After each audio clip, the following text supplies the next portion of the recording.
Okay, Chaz, let's get right to it. Terry Francona apologized to his team. 42 games into a season, his first season in Cincinnati, after a 2-5 road trip, after an accumulation of injuries you wouldn't believe could actually fit into a 7-day stretch, Francona apologized to his team for what he characterized as an unreasonable ask of his bullpen over the course of several games, and thus ended a 17-game stretch of baseball every day, only interrupted by a rainout and a doubleheader the next day. So I ask you, Chaz, what would you consider to be the headline of the last 2.5 weeks for the Cincinnati Reds? It's been a series of games where the Reds beat themselves more often than not. It's been a series of games where the offense hasn't produced at the level the Reds needed to. And then it's been a couple of games as well, most of them pitched by Chase Petty, where the starting pitching has just taken them out of the game pretty quickly. What I'll sum it up as is this: for the Reds to take the next step, it's really clear. It's a reminder that they can supplement the roster with your Austin Hayeses and your Gavin Luxes and your Jose Trevino's.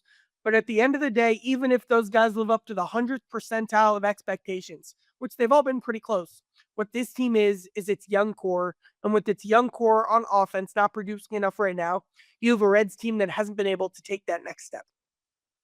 That next step, yeah, that's the question, is what is the next step? Even with all that you just said, the Reds just passed the quarter pole of the season. Separation hasn't yet come to the National League Central. The Cubs have cooled off some. The Cardinals have taken off some.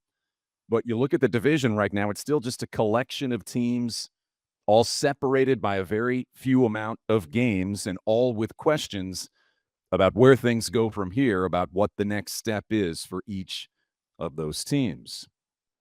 Welcome to Power Stacks with Gies Slaw and Goldsmith, proud members of the Growler Podcast Network. Chaz, good to see you. This is where we cue the dramatic tease music as we talk about today's show. So coming up on the show today, Dr. Goldsmith, paging Dr. Goldsmith.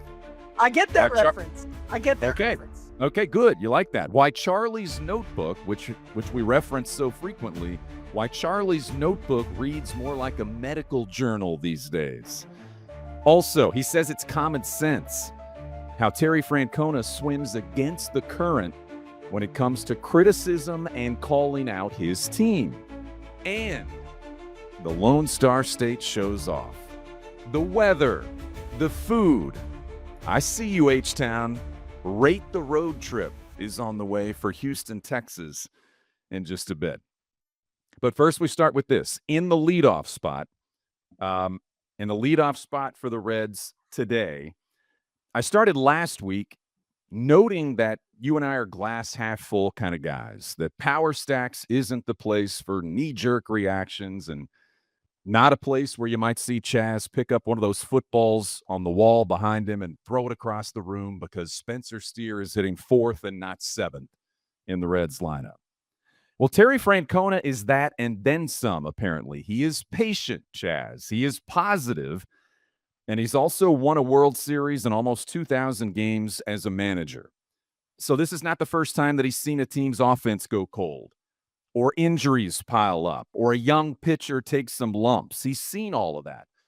So in Houston, I asked him pregame, where does that optimism come from? You know, did he have to experience some things and learn the hard way, or did someone give him that advice and impart that way of thinking to him early on in his baseball career? Tito on optimism. Here's what he said. I think it's just kind of common sense. Like, I mean, I play for a lot of good managers, and you try to take something from everybody. But then at the end of the day, you got to be true to yourself, like what you think's important. I just don't know if I'd want to play for a guy that after you lost 3 in a row, he came in and he's like, won't talk to you, or, that doesn't seem productive. We ask our guys to prepare and try to figure out as well. There you go. Tito on his optimism. Chaz, we've all heard it. We've all experienced it now with the Reds this season. Can you anticipate him maintaining that same level of optimism throughout the season? I've I've talked to a lot of managers around the game, and I kind of get a feel for what other guys are like. And Tito really is truly one of the best I've seen at. You can't tell if the Reds won or lost the previous day based on his mood, based on kind of how he carries himself. He's one of the more consistent, and I mean this in a good way, narrow-minded people that I've covered. And you see that even like in his post game answers, you've heard this a lot consistently. Like you ask about a trend, hey, the strikeouts are piling up, the errors are piling up, and Tito will keep going back to it. I'm focused on today. I'm focused on today, and I'll talk about today. But he doesn't quite take that big picture lens in terms of how he addresses it because that's not how he feels he's most productive. And like what I keep going back to with that is all of this strategy, because that's what it is. It's a strategy, is kind of his way of protecting the team, messaging for the team, creating accountability without piling on maybe baggage from the previous days. It's all by design to kind of balance that again, accountability with optimism, having your players back, merging those two things. And again, it's been a very conscious choice that Tito's kind of followed through with for his entire career. Yeah, there's a plan. There's no doubt that this is all part of a big plan for how he handles and manages the ups and downs of the season, the emotions of his team. And later in the show, we're going to do more of that. Things that Tito has said, things that Tito has done and shown his team through the first 40 or so games of the season, and maybe how that has impacted this group. Time now for Charlie's notebook. And Charlie, instead of asking the questions, which is, by definition, your job description, instead of asking the questions, you were in the Reds clubhouse recently, and a question was asked of you. Can you set that scene for us and describe that interaction? I just talked to Jake Fraley about the calf and how it was stretching but not torn, and how that led to some internal bleeding, and how Fraley's approach with soft tissue injuries was continuing kind of mobility, running, all that kind of stuff, even though there's different train of thought of not doing it. It's weird deep in the weeds. And a Reds player comes up to me and he goes, aren't you tired of writing about injuries? And I go, yes. I said, we talked about this, and I've said this to multiple Reds players recently. I said, what they didn't tell me was that I would know the difference between strategies when you're dealing with soft tissue injuries. This season, I've learned the difference between an epidural shot and a cortisone shot. My favorite line that I go back to is, through Nick Lodolo, I learned the difference between calf tendinosis and calf tendinitis. And it's a lot of medical stuff, especially with when the team's out right now. It continues to add up. That's a lot. And we've all been there. How many times have we asked for something to be explained? And we can laugh about it, but obviously the injuries are a serious aspect and component of being a big league ball player.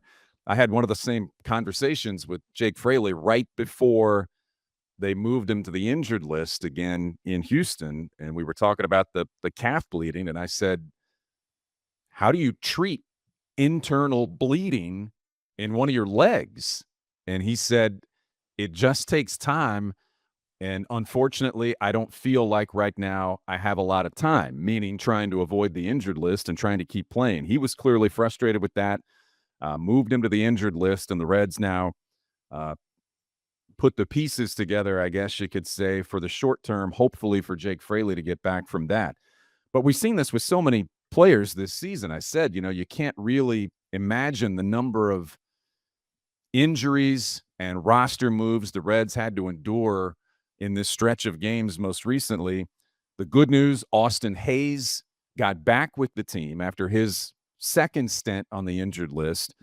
And in Houston, Terry Francona said, okay, the idea when we brought him back from the injured list was that he would play 2 of 3. So he did play 2 of 3 in Houston, but it was as a DH. So you can see that clearly after experiencing the calf and then the hamstring for Austin Hayes, Reds are trying to slow play this and keep him healthy and keep him on the field with his most recent return. But you're still looking for, if you're the Reds, that kind of immediate jolt to the lineup that Austin Hayes gave the first time around. Here's what I've learned about the Austin Hayes situation. Like, I'm going to use this as a comparison. He didn't have Tommy John surgery last year, obviously. But let's say a pitcher coming back from Tommy John surgery. We've seen this before. Then he comes back and he's back, but you're kind of still playing catch up. It was a traumatic injury. You're kind of still playing catch up. You overcompensate with this, you overextend that. And you often do see, like, look at Wade Miley, a little, nagging injury pop up as you come back from a Tommy John rehab. Look at Matt McClain and Edwin Arroyo. It's no coincidence that they both had hamstring injuries coming off of season-ending injuries. Austin Hayes, not coming off technically a season-ending injury, but he's coming off a kidney infection that basically plagued him for the entire 2024 season. It's not Tommy John, but it kind of has the demoralizing from an internal physical perspective that an injury like that would have. And I think what you're seeing now is kind of the body catching up to, he wasn't himself last year. He kind of had to play catch up in the offseason. He's still playing catch up now. He's previously had soft tissue problems landing him on the IL as well. So that's now impacting him in 2025. And it's something we'll have to work through. He has a very deliberate plan to do so. He addressed the plan in the offseason and kind of studied a lot of different things to try to help prevent some of these. But coming off the kidney infection, these injuries have just been a part of the story of Austin Hayes' season. Dr. Goldsmith, what's the latest on Christian Encarnacion-Strand? CES is heading out to Arizona to ramp up baseball activities. It was basically back/hamstring tension, I believe related to the disc in his lower back, and that's something that has kind of been a thing with CES going back to 2023 at the earliest. I mean, that was actually the earliest I heard about it. It might go back even further. He actually started the 2023 season on the IL because of this. It's something he really had to manage last year in 2024 before he suffered the season-ending wrist injury, and it's something he was managing and trying to grind through in 2025 before he went on the IL. So this has kind of been a part of his story. And what's tough with CES is, I mean, he's the kind of guy, because he is such a free swinger, full go, trying to be so explosive when he's not 100%. I think that impacts him more than most players. Like, again, when CES isn't at full strength, I think you see a more significant drop off with him than some other players. So that's why the Reds had him get 2 epidurals. That's why they've gone through a more aggressive program to try to address and assess this back issue. There's just so much uncertainty still with who he is as a player, but they do kind of know what he is like when he's hurt, and that's not good. So he's heading out to Arizona for some more one-on-one instruction, ramp up baseball activities, but he has a nice runway, or a longer runway before he's back in the lineup as well. And you can spare us the full explanation, but I am comforted to know that you now know the difference between an epidural and a cortisone shot. So as we reference, it's about where the shot is. I know, as we reference these things, I just like looking and knowing that that knowing that is good for me, just to know that you know. We'll wrap it up with, this is a big time. We don't know how Hunter Greene is recovering from the grab of the groin, which is probably a terrible way to describe his injury, but his groin, and he used the word grab. We don't know how that's coming along, but we know this is a critical stretch for any amount of time that Greene is out of the Reds rotation. That's a critical time for this team to try to cover those starts and try to get Greene back on the mound healthy. What do you know? Yeah, how it was described to me when the injury happened was, it's great that this seems minor, and we've seen other grade 1 strains guys return in just 2 weeks, miss the minimum amount of time. But kind of the message behind that was, still missing Hunter Greene for 2 weeks is missing Hunter Greene for 2 weeks. And you saw on Sunday how much of a setback that created. Having Chase Petty start, who's going to have a bright future, but probably isn't ready yet. And then the wear and tear that put on the bullpen when Petty wasn't able to pitch deep into the game. Like, all of that is related to the missing absence of Hunter Greene in the Reds rotation. Like, again, like, that's how much of an impact he has. It's not just his start day. It's his start day being replaced by a guy who doesn't go as deep, who wears down the bullpen to an additional extent, who maybe you have to make a roster move the next day because you've worn down the bullpen more. So that's all representative of the value that Hunter Greene brings to the table. He'll have a lot of boxes to clear. He'll throw off flat ground. He'll throw out of the bullpen. He'll throw another bullpen, and he'll come back. Or we'll see, but that's the earliest possible timeline.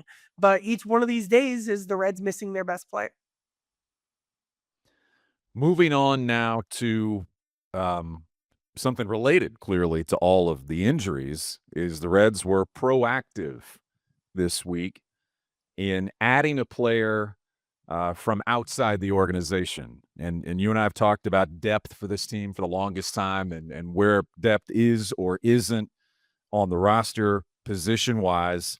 And so you go get Connor Joe, established big leaguer. Uh, Reds fans would probably remember Connor Joe most recently as a Pirate, but he's been with the Rockies, the Pirates, the Padres most recently, came up in the Dodgers system a little bit. You love the move of acquiring Connor Joe. Why is that? Well, first of all, and I'd like to actually go through and make this list, but there are just like 15 players who I'm just on a I like that guy level with, and Connor Joe's one of those. I've just always liked his game and his approach at the plate and his versatility and his ability against left-handed pitching. And I have the color-coded spreadsheet proof to back this up. I No, you truly do. do. Connor Joe was high up on my Reds free agent big board this year. Wow. I like Connor Joe. It was a move kind of created out of desperation, but fills an important position of need, almost really identical to the Santiago Escobar trade of last year, where in spring training, McClain got hurt, Marte got suspended, Friedel got hurt.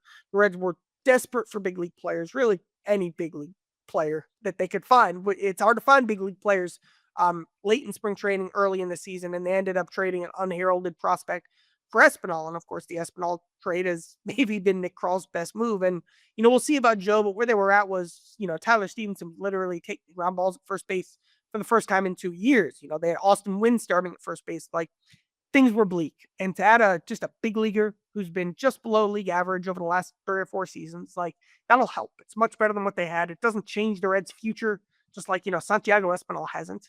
But boy, they sure are glad they have Espinal. And I think, you even saw Joe in his debut.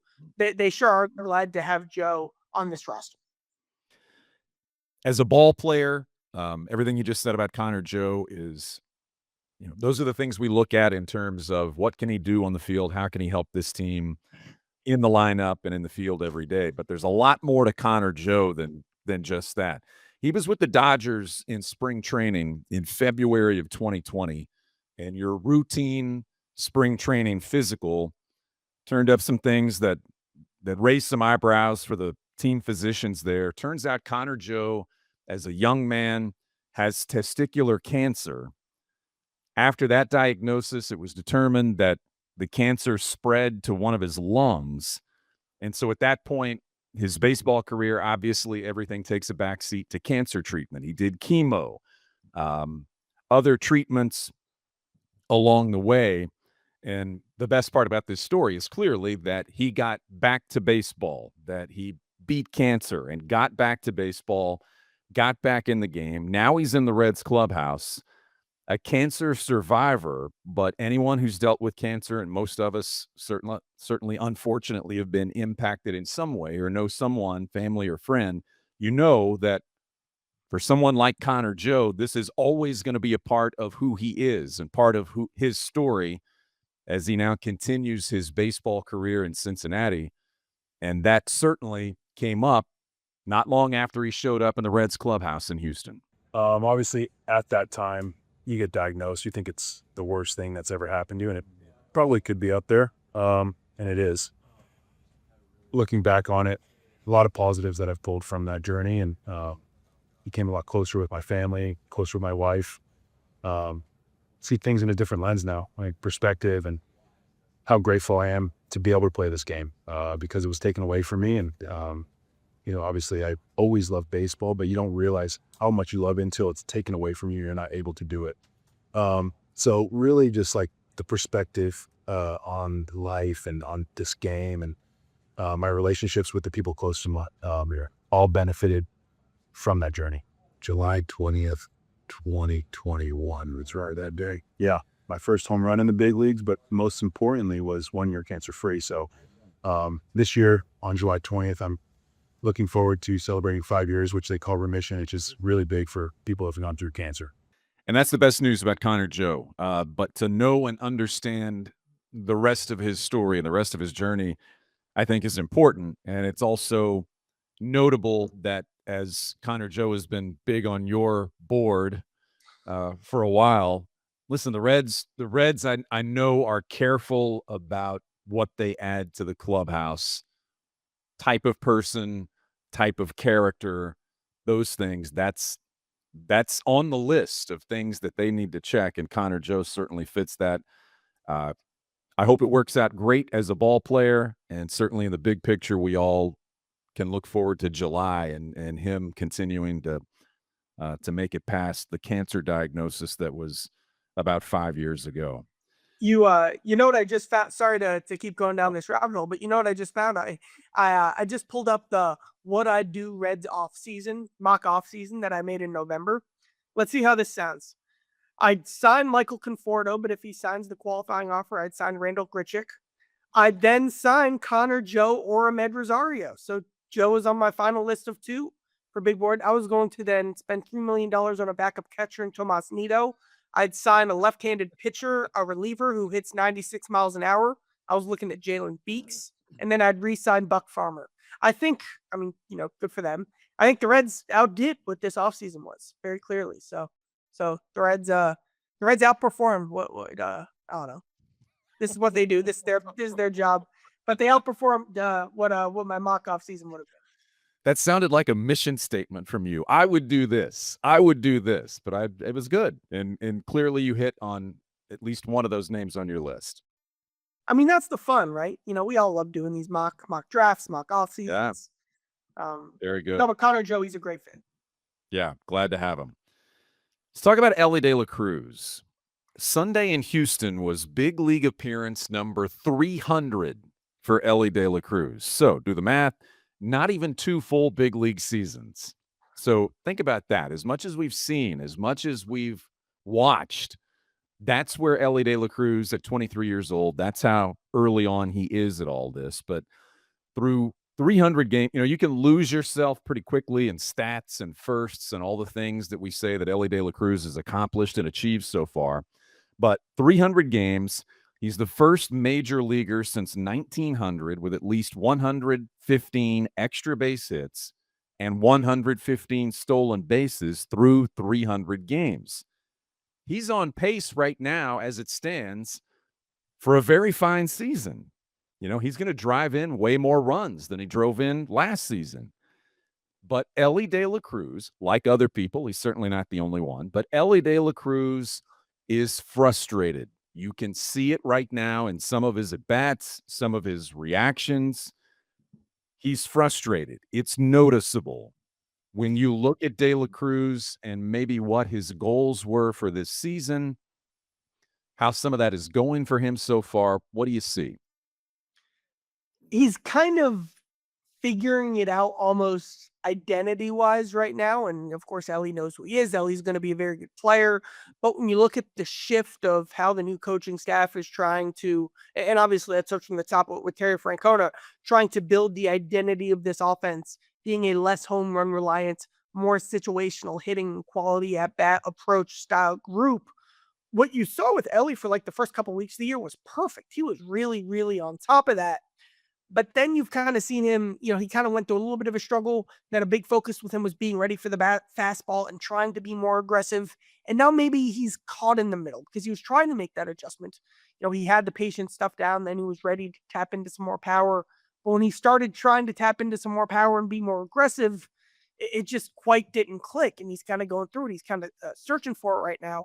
And the numbers, I think, do show a lot here. I pulled these numbers last night, so they hadn't updated yet to include Sunday's game, but a couple good and a couple bad. The good is, and I think this goes against the narrative there is with De La Cruz, his barrel rate is the same. That's the best stat that shows how much like true quality power contact you're making. That bucks the trend that Elly's hitting for less power this season. But his average launch angle, and you guys know what that means, is way down, about cut in half. Way too many ground balls. Ground balls have been a very consistent theme of kind of what you're seeing from Elly De La Cruz this season in just about every part of the field. He's hitting the ball on the ground more than he is in the air. And sure, that is helping them pick up maybe an extra base hit here or there, but you can't hit for power when you're hitting ground balls. There's much less slugged against the fastball. Baseball Savant has a stat called neat ball swing percentage. How often do you swing at a mean to 65%. Also, his overall percentage of swinging in the strike zone is down. So what I keep hearing about Elly is be ready for your pitch to hit, pounce on your pitch to hit, win the cat and mouse game, and then go.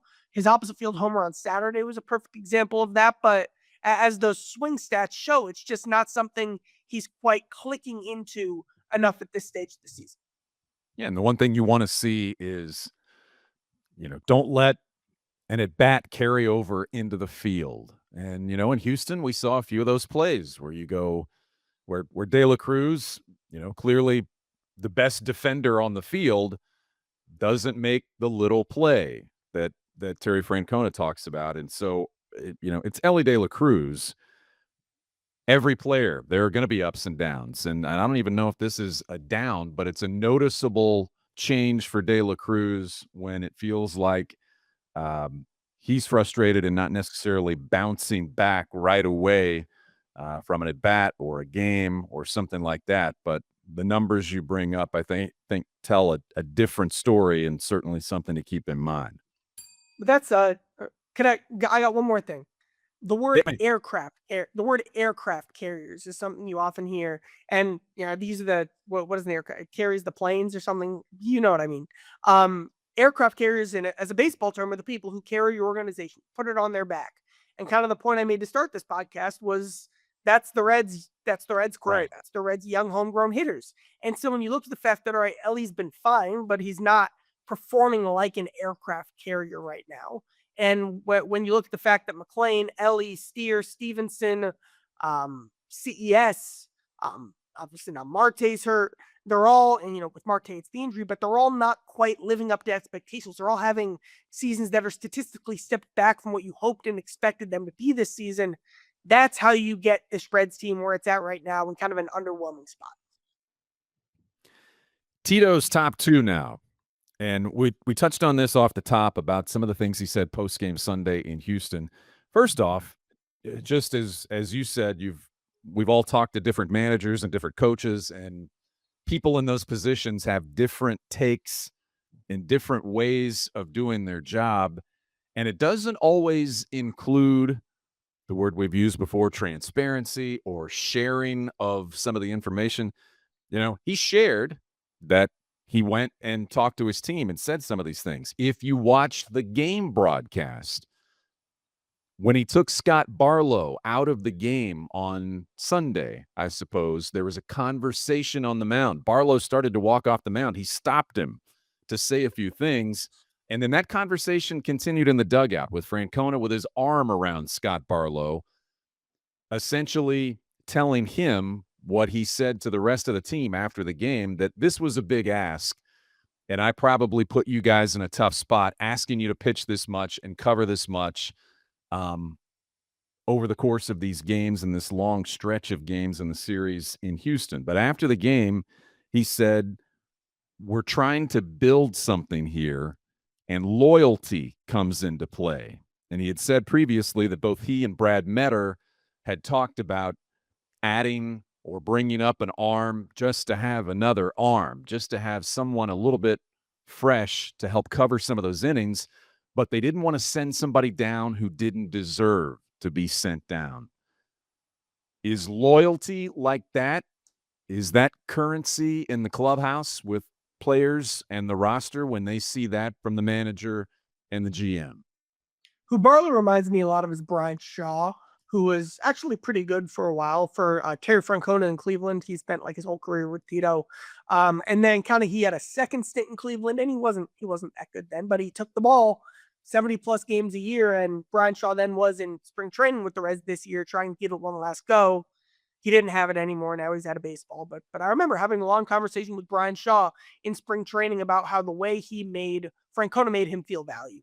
And Brian Shaw always was kind of a hot button topic in Cleveland. He was the guy who who took the loss in the World Series Game 7 to Chicago. Like, he was never quite good enough to, he had a big contract. Like, he was always a hot button topic. And Shaw talked about how much Francona went out of his way and what that meant to him, and how that sent a message to the bullpen about what really matters. And I think that's what you're seeing here.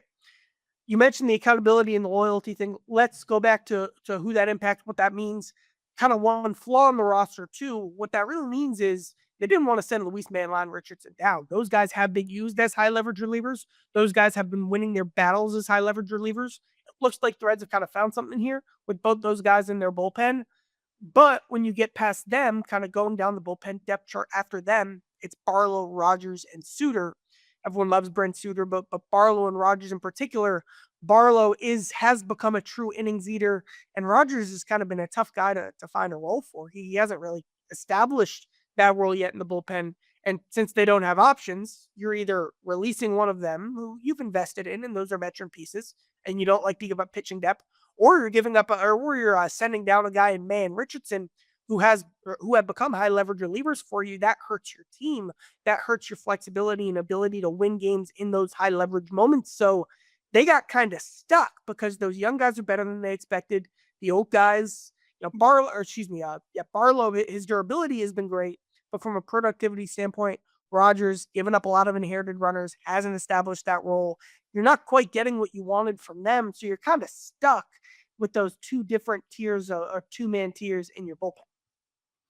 But hearing the word loyalty and openly discussing some of those decisions with the media, putting that out there, that's Terry Francona. If you say those things and you make them public, then they become part of your record, and they become things that people analyze and refer and look back to from time to time during the season. That's the way he is, and he made that point about his team on Sunday when he said, we got caught short, meaning in the bullpen. I had to ask some guys to pitch too much, and that bothered me. He's invested in his team as players and as people, and you can see that in the way that he's handled some of the tough decisions and certainly some of the tough losses recently. In that video on Sunday in Houston of him and Scott Barlow, I watched it pretty carefully and pretty closely, and it just stuck with me about how he's handling some of these players and the stretch that they're in right now. We're going to finish up now with Rate the Road Trip. I thought this was outstanding last time when we started with you in Atlanta. So we're going to rate the road trip as I was in Houston for the 3-game series against the Astros. Full disclosure, I am a native Texan. I spent the first 30-plus years of my life in the Lone Star State, have been happy to be in Southwest Ohio ever since, but home is home. Family is there. Friends are there. Familiarity is there. So for me, it was fantastic to be in Houston. I didn't grow up in Houston. I grew up in a small town about 3 hours from Houston, but, it's still Texas. And so you rated Atlanta a 9 of 10. Am I correct on that? Mm-hmm. Yep. All right, I'm going to give this, and this, if we continue to do this seems like I've already set the bar too high. I'm going to give it a 10 out of 10. Oh, wow.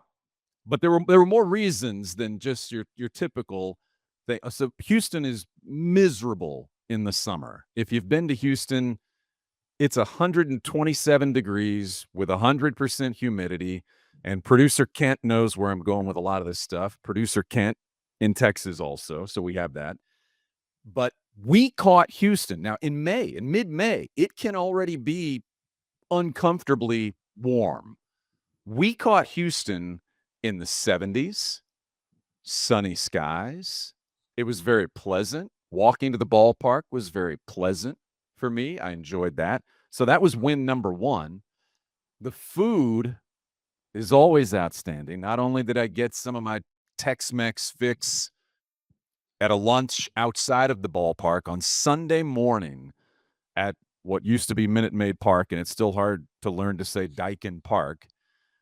There were breakfast tacos in the press box media dining. Breakfast tacos, my wife and I have come to understand that in Ohio, they generally you don't find them very, very often. You don't see them very often. It's a staple in Texas. And this was chorizo and salsa and perfect corn tortillas. So that was a big win as well.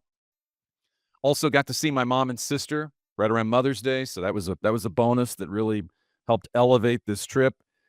And the ballpark. I don't like domes. I don't like roofs.